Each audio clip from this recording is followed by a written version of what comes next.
Bonjour et bienvenue, je m'appelle Faisal Afidi, je suis CEO et fondateur de Learning Coach. Dans cette vidéo, on va parler d'un phénomène qu'on constate de plus en plus, que les parents vivent au quotidien. C'est la non-motivation, la non-envie de quitter l'école chez les enfants à partir du collège, des fois au primaire, beaucoup au lycée, à l'université. Pourquoi ces enfants, ces ados, ces jeunes souhaiteraient quitter l'école aussitôt avant la fin de leur cursus et souvent pour des raisons assez logiques, assez valables, que les parents n'arrivent pas à entendre et surtout n'arrivent pas à accepter, aussi le cadre pédagogique. Mais nous, en tant que coach scolaire à Learning Coach, on voit ça d'un autre regard et c'est un phénomène qui va s'amplifier. La raison de la naissance de ce phénomène, c'est cette envie de quitter l'école, non pas pour des raisons économiques ou d'aptitude, c'est souvent des enfants intelligents, très capables, qui réussissent assez bien à l'école, et des fois sans effort, mais c'est pour une autre raison qu'on appellera la spécialisation précoce des enfants et des ados. On va voir de quoi il s'agit tout de suite.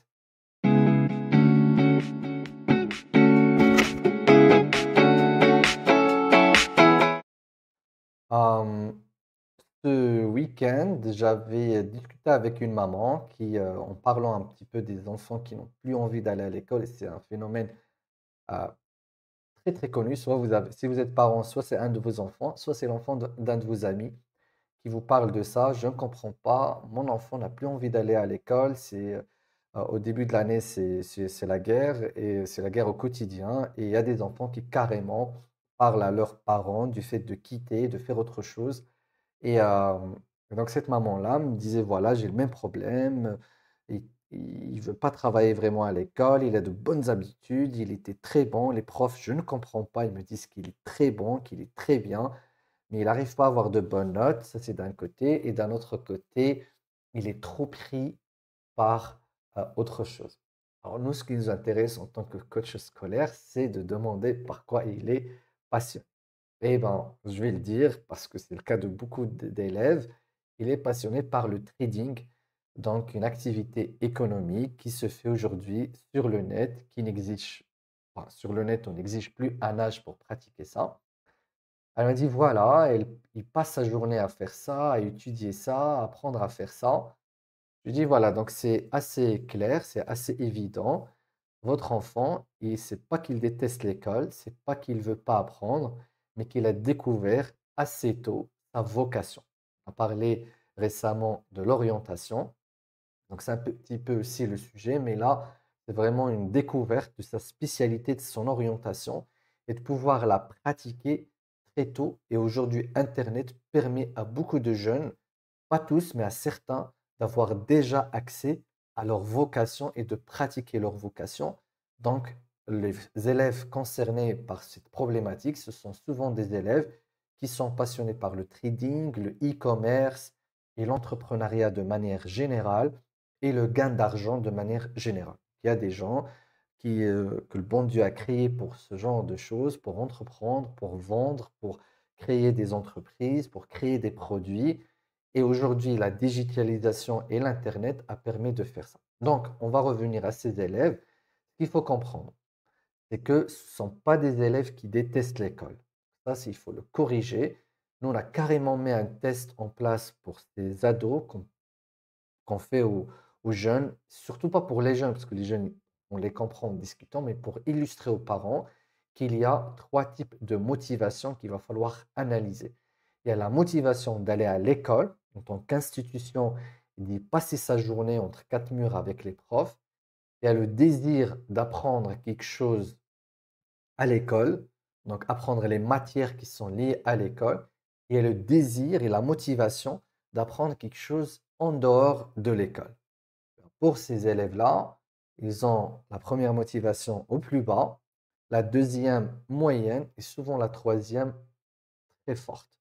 C'est-à-dire qu'en fait, ils passent leur journée à apprendre un sujet qui malheureusement n'est pas traité à l'école, qui est un sujet souvent assez complexe, assez difficile, qui a beaucoup dans lequel il y a beaucoup de notions. C'est ce que je disais à cette maman-là. Elle me disait, mais il est feignant, il n'aime pas travailler, J'ai souvent des remarques, il a de mauvaises notes, donc c'est un mauvais élève.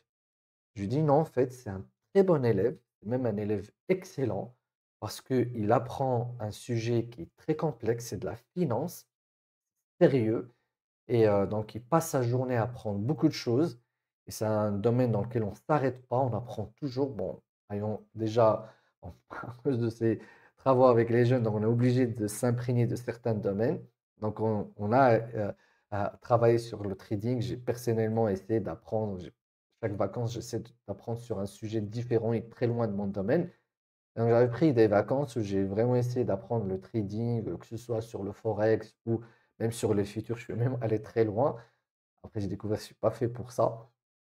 Mais en fait, c'est quand même un casse-tête incroyable. C'est beaucoup de maths, beaucoup d'analyse et c'est carrément un domaine dans lequel on n'arrête pas d'apprendre parce que trader, c'est apprendre au quotidien.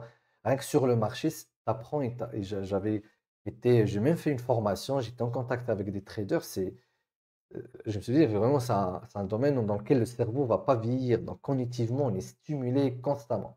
Alors, j'ai essayé d'expliquer ça à la maman. Elle n'est pas convaincue du tout. Je lui dis, au moins, il faut différencier entre apprendre et aimer apprendre et de ne pas aimer l'école. Donc, en fait, c'est ce dont je vais parler aujourd'hui. C'est ce phénomène où les enfants découvrent ce qu'ils veulent apprendre, qu'ils veulent faire et ils sont férus par ça et souvent on leur offre, et ce que je disais aussi à la maman, c'est que on leur offre une éducation bienveillante, on leur offre une éducation où ils ont accès à l'info, au PC, à l'ordinateur. Donc elle a essayé d'arrêter ça, mais ce n'était pas possible. Donc les dégâts, ils étaient encore beaucoup plus importants.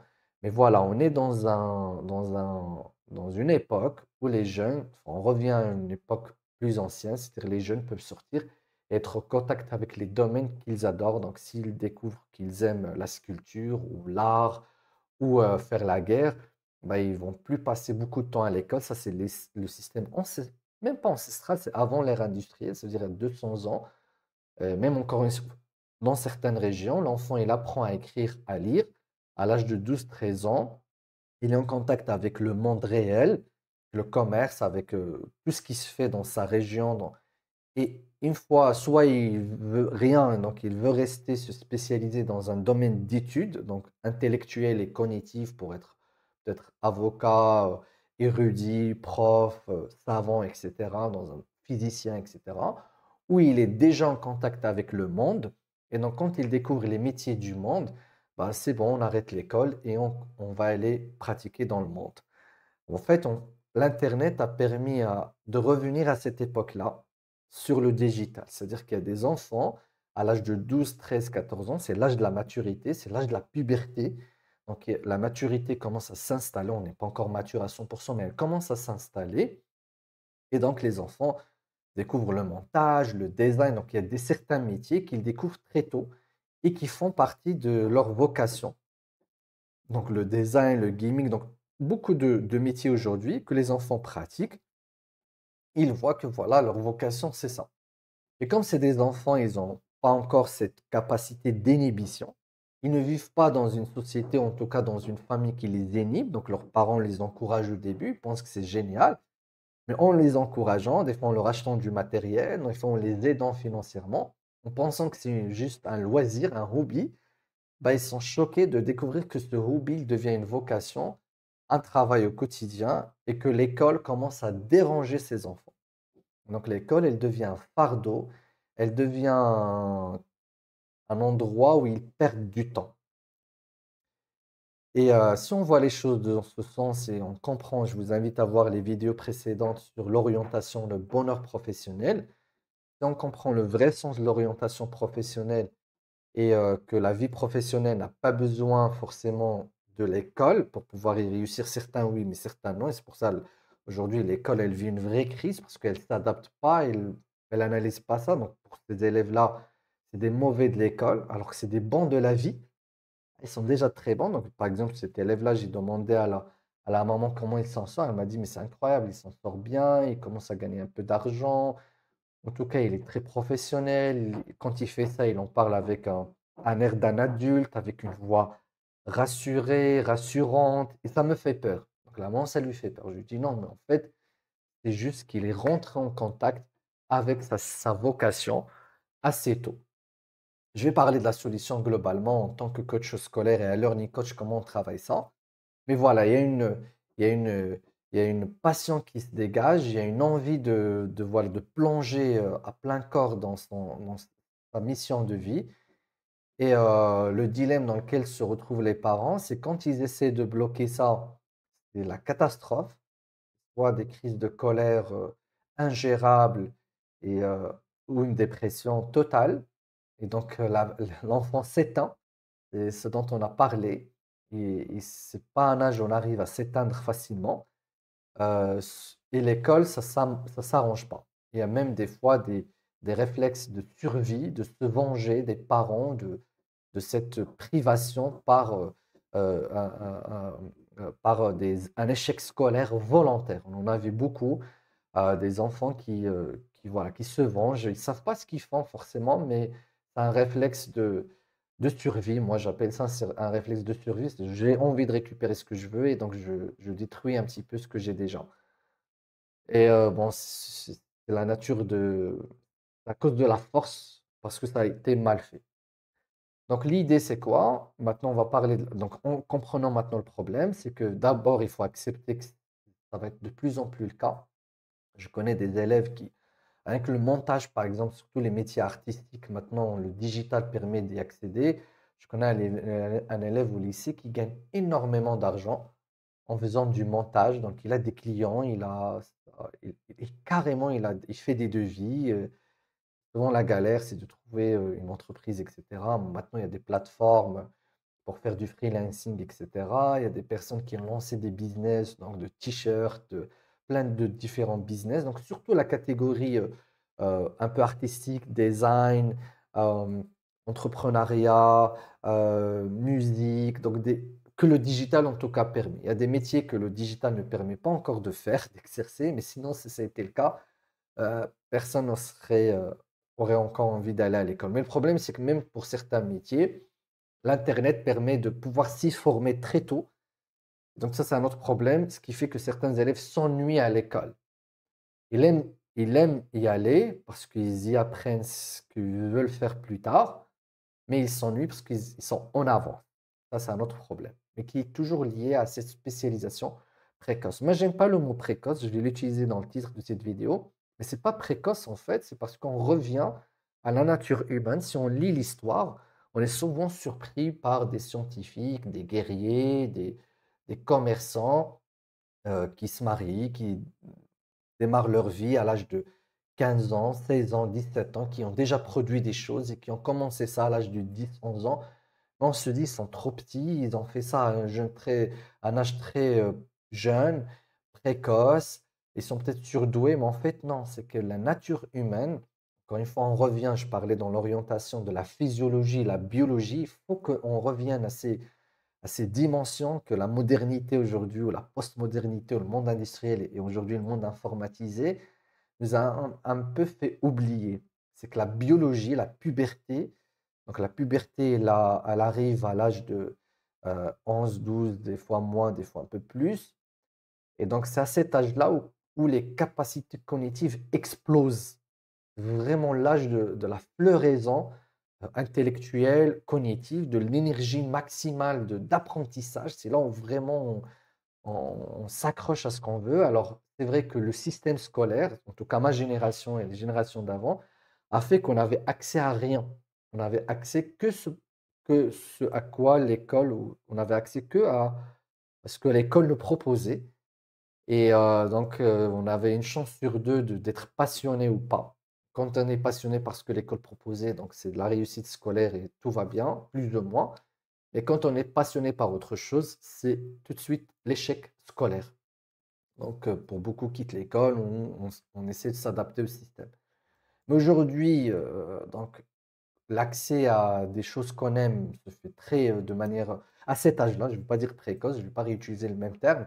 Donc, quand il arrive à l'âge de 12-13 ans, comme j'avais expliqué ça dans l'orientation, donc l'âme, elle est dans la recherche de sa vocation. À cet âge-là, sur Internet, elle le fait très vite. Donc, j'en ai parlé pour les adultes, pour les retraités. Alors, imaginez pour un enfant de 12-13 ans, il a accès très vite à sa vocation. Par exemple, la programmation, certains découvrent l'ordinateur, la machine, des fois la mécanique, l'électronique. Aujourd'hui, beaucoup de parents me parlent de leur enfant qui fait de l'électronique à un âge très jeune, donc 10, 11 ans, ils fabriquent déjà des choses. Le le point commun de tous ces élèves, c'est que l'école leur fait perdre beaucoup de temps. Et c'est le cas. L'école ne s'adapte pas encore à ces cas-là. Alors, qu'est-ce que j'ai dit à la maman? J'ai dit, imagine si l'école avait un système où elle change juste les coefficients des matières et qu'elle intègre une matière où l'enfant est passionné, même si elle n'intègre pas, par exemple, cet enfant qui est passionné par le trading, et tous les mois, il a exposé ce qu'il apprend dans le trading. Il aura une note sur ça et que cette note-là aura un coefficient très fort par rapport aux autres notes. Il n'y aura plus d'échecs scolaires, c'est tout. C'est tout, il va être très bon à l'école, comme ses autres camarades. Imagine un autre enfant qui est féru des sports ou un sport particulier, qui juste vient expliquer. On n'est pas obligé d'instaurer toute une matière pour chaque élève, mais certainement dans une école à 2000, 3000 élèves, il y aura certainement des élèves qui ont tous ces points communs, parce que nous, avec l'expérience, on a trouvé qu'il y a vraiment des champs aujourd'hui. Par exemple, dès que la maman m'a parlé de l'enfant qui n'a pas envie d'aller à l'école, dès qu'elle m'a dit pourquoi je lui dis sur- enfin, il est passionné par quoi, avant qu'elle prononce trading, j'avais déjà trading en tête parce que ça y est, c'est devenu quelque chose enfin, qu'on reconnaît souvent chez les élèves.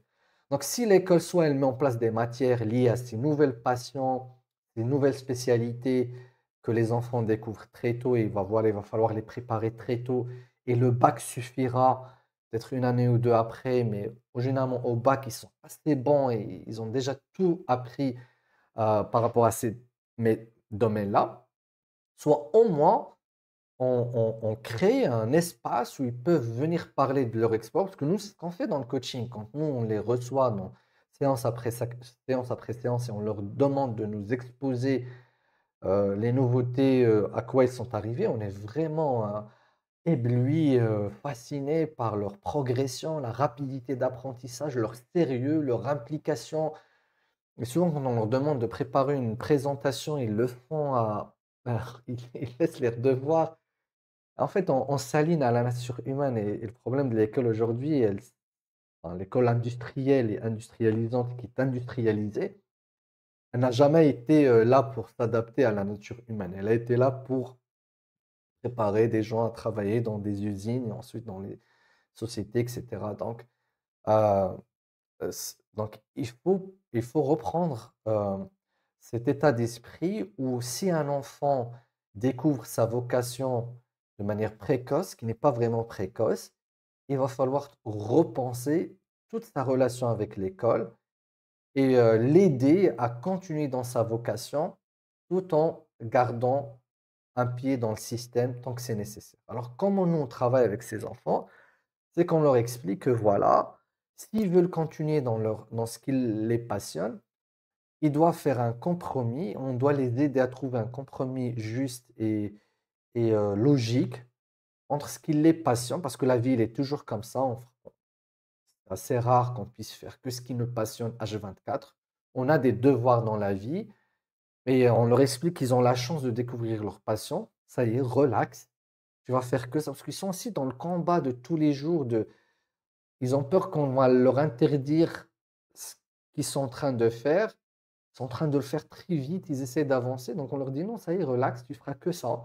Tu feras ça tout le temps. Tu passeras tout le temps, enfin, tous tes temps libres à faire ça. Voyons comment on peut faire pour réduire le fardeau de la scolarité, pour réviser vite et bien et rapidement.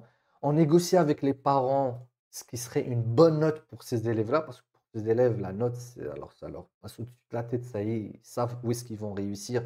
Pour eux, l'école n'a plus aucun sens, mais on leur redonne le sens de l'école et on essaie de marier ou d'intégrer l'école dans leur projet professionnel. C'est-à-dire, je reprends l'exemple de cet élève qui veut faire du trading. On leur dit, voilà, soit tu resteras dans le trading, mais de manière technique, soit tu auras envie d'étudier la finance et d'aller très loin et d'aller dans des établissements prestigieux de la finance. Malheureusement, si tu veux aller dans cet établissement-là, il te faut un passeport et un visa. Le passeport, c'est le bac. Le visa, c'est une note. On leur dit, bon, après ils te disent, mais moi je peux aller sur Internet, j'apprendrai tout ce que ces gens-là apprennent aujourd'hui avec notre notebook LM, avec l'intelligence artificielle. C'est pas forcément un argument, mais c'est une discussion. C'est une discussion. Tout dépend aussi des parents, de leurs craintes. On leur dit aussi que vos parents sont vos sponsors. Ce sont des gens qui financent aujourd'hui votre vie et vous devez satisfaire les sponsors. C'est comme toute bonne entreprise, elle doit satisfaire ses actionnaires, ses salariés, euh, ses fournisseurs, etc. Bon, soit les parents, c'est des sponsors, soit c'est des fournisseurs. On leur dit, voilà, en tout cas, ils te fournissent aujourd'hui l'alimentation, l'habillement, le coucher, donc là où tu dois dormir. Donc, tu dois accepter et faire un compromis avec eux le temps que tu sois libre à 100% et que tu puisses donc, développer ton projet, tu l'âge réglementaire où tu peux aller et être libre. Mais voilà, il faut trouver un compromis et on met en place l'école comme quelque chose qui soit c'est un devoir, soit l'utiliser. Bien sûr, l'école, elle n'est pas mauvaise. Souvent, enfin, c'est parce que l'école les a attaqués comme mauvais élèves qu'eux, contre-attaquent l'école. On leur explique aussi que tout ce qu'ils apprennent à l'école, c'est fondamental par rapport à leur vie professionnelle.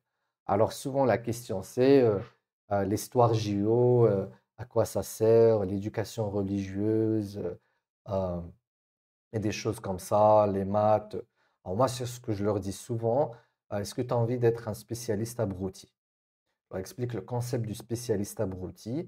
Le spécialiste abruti, c'est que c'est quelqu'un qui est très bon dans sa spécialité, mais au-delà de sa spécialité, il sait rien. Je leur dis que dans ta vie, tu vas passer jour et nuit euh, ta vie sur ce qui te passionne. Non, tu auras une vie sociale, tu vas être peut-être impliqué dans la politique, tu auras quand même envie de comprendre certains problèmes de la société, puis tu as besoin de te reposer des fois, hein.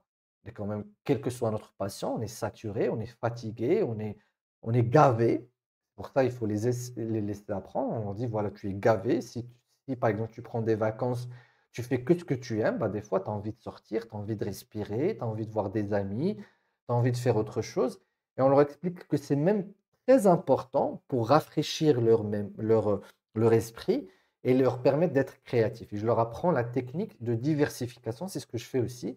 Je leur dis souvent, si tu veux être très bon en finance, ce qui va te donner des idées pour mieux trader, etc., c'est d'aller apprendre l'histoire, la sociologie. Plus tu vas euh, explorer des domaines, des champs très loin, c'est connu, ça développe ton intelligence.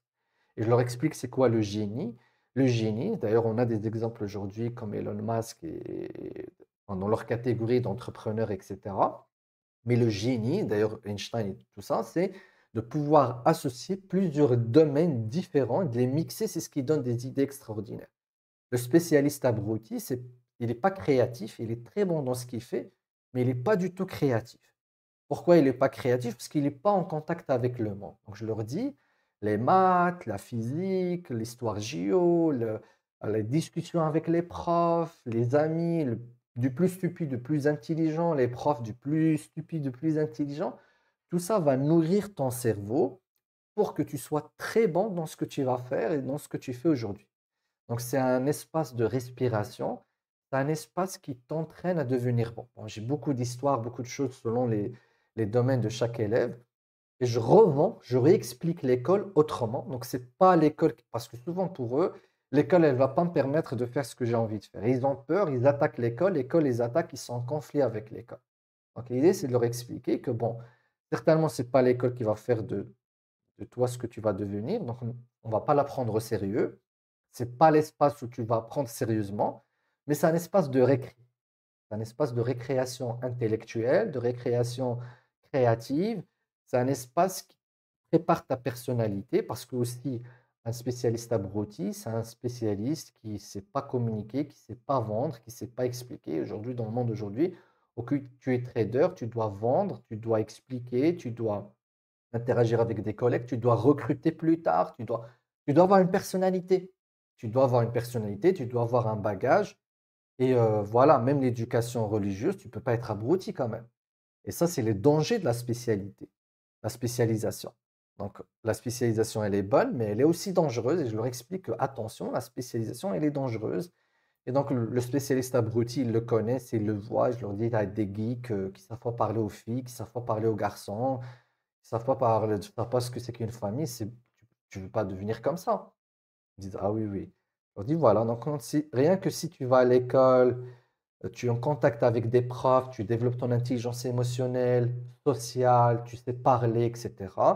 C'est des atouts que ta spécialité ne te permettra pas. Faire du montage toute la journée, ça te rend très bon dans le montage, mais ça te rend stupide dans beaucoup de choses d'autres qui, en fin de compte, feront que tu seras stupide aussi dans ton domaine. Et je leur explique aussi que le spécialiste abruti, c'est quelqu'un qui est fortement exploité.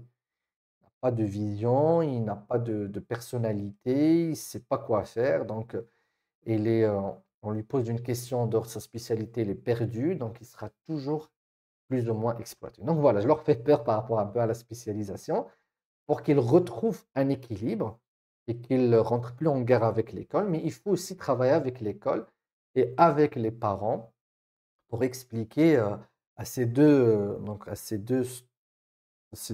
entités dans sa vie que voilà, c'est un enfant qui a déjà découvert sa spécialité, donc sa vocation, il va falloir le laisser y aller. Donc, il faut réduire ou diminuer ses attentes au niveau de l'école. Paradoxalement, ce qui arrive, c'est que quand on fait baisser ses attentes et on crée un climat de plus de confiance et de bienveillance et d'un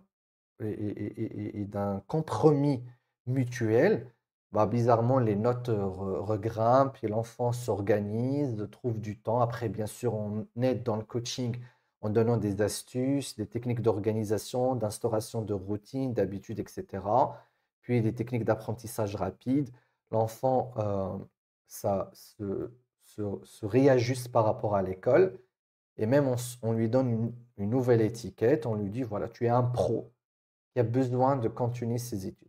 C'est comme tu es un pro, donc tu es un professionnel dans ton métier. Ils adorent ça et c'est vrai d'ailleurs, ils commencent à devenir pro, mais un pro, un élève pro, donc un élève professionnel dans un domaine.